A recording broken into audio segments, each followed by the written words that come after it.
Pentasih Mushaf Al-Quran. 1. Seorang pentasih Mushaf Al-Quran sedang melakukan pemeriksaan terhadap suatu naskah Al-Quran. Ia menemukan bahwa harakat pada salah satu ayat tidak sesuai dengan kaidah yang benar. Apa tindakan yang paling tepat dilakukan oleh pentasih tersebut? A. Mengabaikan kesalahan tersebut karena dianggap tidak signifikan. B. Mengganti harakat yang salah dengan yang benar tanpa konsultasi. C. Menandai kesalahan dan melaporkannya kepada tim penyusun naskah. D. Menghapus seluruh ayat yang mengandung kesalahan. E. Mencetak ulang seluruh halaman yang mengandung kesalahan. Jawaban yang tepat dari soal di atas adalah C. Pembahasan dari pertanyaan di atas yaitu, bahwa tugas utama seorang pentasih Mushaf Al-Quran adalah memastikan keakuratan naskah Al-Quran. Ketika menemukan kesalahan, pentasih harus menandai dan melaporkannya kepada tim penyusun naskah untuk dilakukan perbaikan. Tindakan ini menjaga integritas proses pentasihan dan memastikan bahwa setiap perubahan dilakukan dengan pertimbangan yang tepat. Kita masuk soal berikutnya. 2. Dalam proses pentasihan Mushaf Al-Quran, ditemukan perbedaan penulisan kata pada dua naskah berbeda. Naskah A menulisnya dengan huruf hamzah di atas alif atau, sementara naskah B menulisnya tanpa hamzah atau. Bagaimana seorang pentasih Mushaf Al-Quran seharusnya menyikapi perbedaan ini? A. Menerima kedua versi penulisan tanpa melakukan verifikasi. B. Memilih salah satu versi berdasarkan preferensi pribadi. C. Melakukan penelusuran pada mushaf standar dan literatur qiraat. D. Menghapus kedua versi dan menggantinya dengan versi baru. E. Mengabaikan perbedaan tersebut karena dianggap tidak penting. Jawaban yang tepat dari soal di atas adalah C. Pembahasan dari pertanyaan di atas yaitu, bahwa seorang pentasih Mushaf Al-Quran harus melakukan penelusuran pada mushaf standar dan literatur qiraat ketika menemukan perbedaan penulisan. Hal ini untuk memastikan keakuratan dan kesesuaian dengan standar yang telah ditetapkan dalam penulisan Mushaf Al-Quran. Kita masuk soal berikutnya. 3. Dalam proses pentasihan, ditemukan perbedaan penempatan tanda wakaf pada suatu ayat antara dua mushaf yang berbeda. Apa langkah yang paling tepat dilakukan oleh seorang pentasih Mushaf Al-Quran? A. Mengadopsi tanda wakaf dari mushaf yang lebih baru. B. Menghilangkan semua tanda wakaf pada ayat tersebut. C. Melakukan kajian mendalam terhadap makna ayat dan pendapat para ulama. D. Memilih penempatan tanda wakaf yang paling mudah dibaca. E. Mengabaikan perbedaan tersebut karena tanda wakaf tidak mempengaruhi makna. Jawaban yang tepat dari soal di atas adalah C. Pembahasan dari pertanyaan di atas yaitu, bahwa penempatan tanda wakaf dapat mempengaruhi pemahaman terhadap makna ayat. Seorang pentasih Mushaf Al-Quran harus melakukan kajian mendalam terhadap makna ayat dan mempertimbangkan pendapat para ulama untuk menentukan penempatan tanda wakaf yang paling tepat. Kita masuk soal berikutnya. 4. Seorang pentasih Mushaf Al-Quran menemukan perbedaan dalam penulisan kata pada beberapa surat. Di beberapa tempat ditulis dengan ya, atau setelah ha, atau sementara di tempat lain tanpa ya. Apa yang harus dilakukan pentasih tersebut? A. Menyeragamkan semua penulisan dengan menambahkan ya. B. Menyeragamkan semua penulisan dengan menghilangkan ya. C. Membiarkan perbedaan tersebut tanpa melakukan verifikasi. D. Melakukan penelitian terhadap rasem Utsmani dan qiraat untuk setiap kasus. E. Mengganti semua kata dengan transliterasi Latinnya. Jawaban yang tepat dari soal di atas adalah D. Pembahasan dari pertanyaan di atas yaitu, bahwa perbedaan penulisan kata dalam Al-Quran memiliki dasar dalam rasem Utsmani dan qiraat. Seorang pentasih harus melakukan penelitian mendalam untuk setiap kasus, memastikan bahwa perbedaan tersebut sesuai dengan kaidah yang telah ditetapkan dalam penulisan Mushaf Al-Quran. Kita masuk soal berikutnya. 5. Dalam proses pentasihan Mushaf Al-Quran digital, ditemukan inkonsistensi dalam penggunaan Unicode untuk huruf-huruf Arab tertentu. Apa tindakan yang paling tepat dilakukan oleh pentasih Mushaf Al-Quran? A. Mengabaikan masalah tersebut karena hanya terkait teknis komputer. B. Mengganti semua huruf dengan font standar tanpa memperhatikan Unicode. C.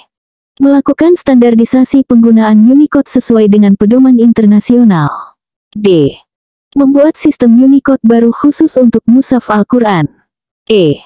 Menghentikan proses digitalisasi mushaf Al-Quran. Jawaban yang tepat dari soal di atas adalah C. Pembahasan dari pertanyaan di atas yaitu, bahwa standarisasi penggunaan Unicode sesuai dengan pedoman internasional sangat penting dalam pentasihan mushaf Al-Quran digital. Hal ini menjamin konsistensi dan kompatibilitas dalam berbagai platform digital, serta memudahkan proses pencarian dan indexing ayat-ayat Al-Quran. Kita masuk soal berikutnya. 6. Seorang pentasih mushaf Al-Quran menemukan perbedaan dalam penulisan hamzah was dan hamzah kat pada awal beberapa kata dalam naskah yang sedang ditasih. Apa langkah yang paling tepat untuk menyelesaikan masalah ini? A. Mengubah semua hamzah menjadi hamzah was. B. Mengubah semua hamzah menjadi hamzah kat. C. Melakukan verifikasi berdasarkan kaidah nahwu dan saraf serta rasem Usmani. D. Menghapus semua hamzah di awal kata. E. Membiarkan perbedaan tersebut tanpa melakukan perubahan. Jawaban yang tepat dari soal di atas adalah C. Pembahasan dari pertanyaan di atas yaitu, bahwa penulisan hamzah was dan hamzah kat memiliki kaidah tertentu dalam bahasa Arab dan rasem Usmani. Seorang pentasih mushaf Al-Quran harus melakukan verifikasi berdasarkan kaidah nahwu dan saraf serta rasem Usmani untuk memastikan keakuratan penulisan dalam mushaf.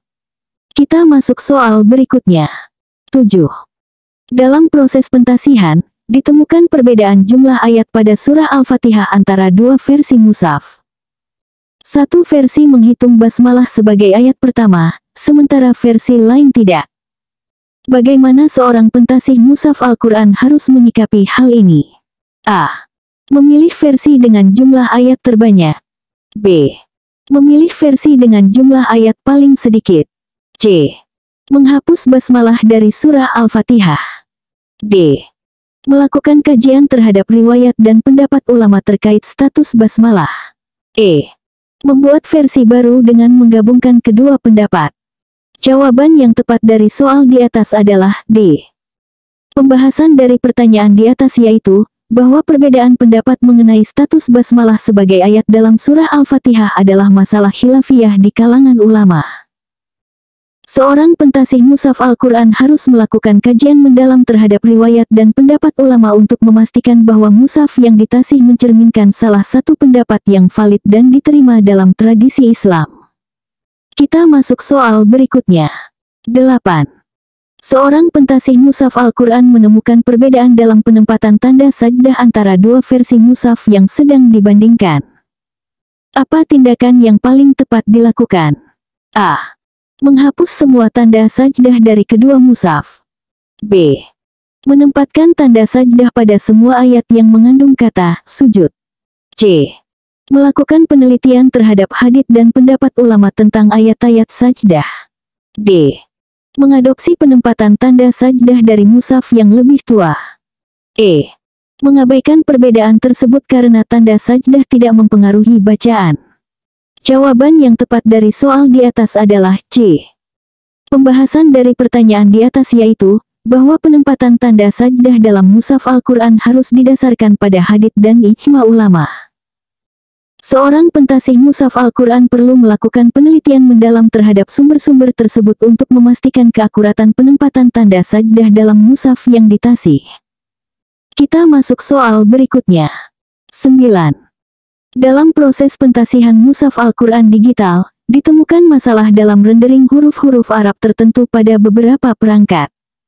Apa tindakan yang paling tepat dilakukan oleh pentasih mushaf Al-Quran? A. Mengabaikan masalah tersebut karena hanya terkait dengan perangkat tertentu. B. Mengganti semua huruf yang bermasalah dengan gambar. C. Melakukan koordinasi dengan pengembang perangkat lunak untuk perbaikan font dan rendering. D. Membatasi akses mushaf digital hanya pada perangkat yang kompatibel. E. Menghentikan proyek mushaf Al-Quran digital. Jawaban yang tepat dari soal di atas adalah C. Pembahasan dari pertanyaan di atas yaitu, bahwa masalah rendering huruf Arab pada mushaf Al-Quran digital dapat mempengaruhi keakuratan bacaan. Seorang pentasih mushaf Al-Quran harus berkoordinasi dengan pengembang perangkat lunak untuk memastikan font dan sistem rendering yang digunakan dapat menampilkan huruf-huruf Arab dengan akurat pada berbagai perangkat. Kita masuk soal berikutnya. 10. Seorang pentasih mushaf Al-Quran menemukan perbedaan dalam penulisan alif lam qamariyah dan alif lam syamsiyah pada beberapa kata dalam naskah yang sedang ditasih. Apa langkah yang paling tepat untuk menyelesaikan masalah ini? A. Mengubah semua alif lam menjadi alif lam qamariyah. B. Mengubah semua alif lam menjadi alif lam syamsiyah. C. Melakukan verifikasi berdasarkan kaidah tajwid dan rasem Usmani. D. Menghapus semua alif lam di awal kata. E. Membiarkan perbedaan tersebut tanpa melakukan perubahan. Jawaban yang tepat dari soal di atas adalah C. Pembahasan dari pertanyaan di atas yaitu, bahwa penulisan alif lam qamariyah dan alif lam syamsiyah memiliki kaidah tertentu dalam ilmu tajwid dan rasem Usmani. Seorang pentasih mushaf Al-Quran harus melakukan verifikasi berdasarkan kaidah-kaidah tersebut untuk memastikan keakuratan penulisan dalam mushaf, sehingga tidak terjadi kesalahan yang dapat mempengaruhi bacaan dan pemahaman pembaca. Kita masuk soal berikutnya.